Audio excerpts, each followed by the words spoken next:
महज 4 दिन में चांद पर पहुंचा था अमेरिका। रूस को भी बस 4 ही दिन लगे थे, लेकिन चंद्रयान 3 यानी भारत को चांद पर पहुंचने में लगेंगे 42 दिन।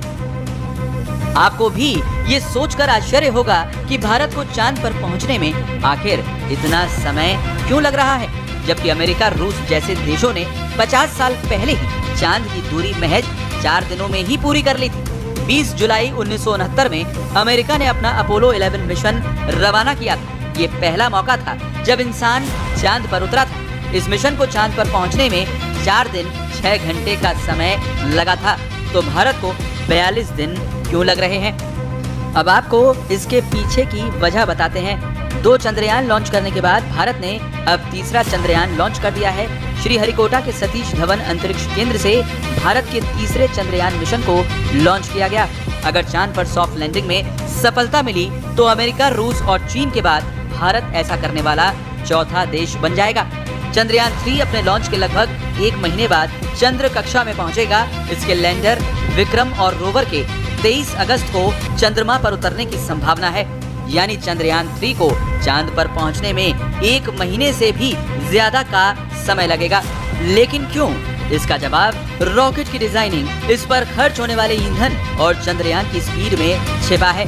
स्पेस में लंबी दूरी तय करने के लिए यान को ले जा रहे रॉकेट की तेज स्पीड और सीधे प्रक्षेपण पथ की जरूरत होती है। अपोलो 11 की लॉन्चिंग के लिए नासा ने सैटर्न V का इस्तेमाल किया था, जो सुपर हैवी लिफ्ट लॉन्चर था।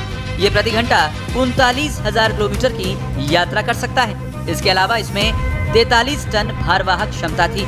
चांद की 3,84,000 किलोमीटर की दूरी को तय करने के लिए नासा के रॉकेट ने 4 दिनों का वक्त लिया था। हालांकि इसमें आर्थिक पहलू भी है। उस दौर में नासा ने $185 मिलियन की रकम इस मिशन पर खर्च की थी। इसके उलट भारत ने इतने ताकतवर रॉकेट का इस्तेमाल नहीं किया और नासा के बजट के अनुरूप बहुत कम बजट यानी लगभग 600 करोड़ रुपए में तैयार किया है।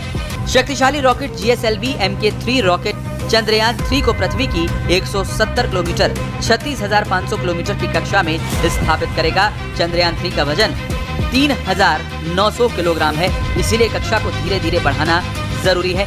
इसकी वजह यह है कि पृथ्वी से चंद्रमा की दूरी GSLV Mk3 की क्षमता चंद्रयान 3 के वजन की तुलना में से 10 गुना ज्यादा है।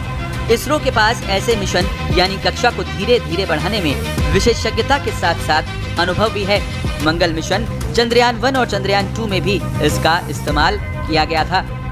तो चांद पर पहुंचने में रॉकेट और ईंधन का बहुत महत्व होता है। जितना कम दिनों में चांद पर पहुंचना चाहते हैं, उतना ज्यादा ईंधन लगता है। भारत ने पिछले 2 चंद्रयान मिशन के बाद अब चंद्रयान 3 में कई तरह के बदलाव भी किए हैं। चंद्रयान 3 में ऑर्बिटर मौजूद नहीं है, क्योंकि चंद्रयान 2 का ऑर्बिटर अभी भी चंद्रमा की ऑर्बिट में ठीक से काम कर रहा है। चंद्रयान 3 में ऑर्बिटर की जगह प्रोपल्शन मॉड्यूल लगाया गया है। ये मॉड्यूल नेविगेशन में मदद करेगा। चंद्रयान 3 के लैंडर को ज्यादा मजबूत बनाया गया है। इसमें कई फॉलबैक, वैकल्पिक सिस्टम और सेंसर का उपयोग किया गया है। चंद्रयान 2 लैंडर की विफलता का कारण बनने वाली सॉफ्टवेयर समस्या को ठीक कर लिया गया है। लैंडर में अब 5 मोटरों की जगह 4 मोटर हैं। चंद्रयान 3 की जांच के लिए सैकड़ों परीक्षण भी किए गए हैं।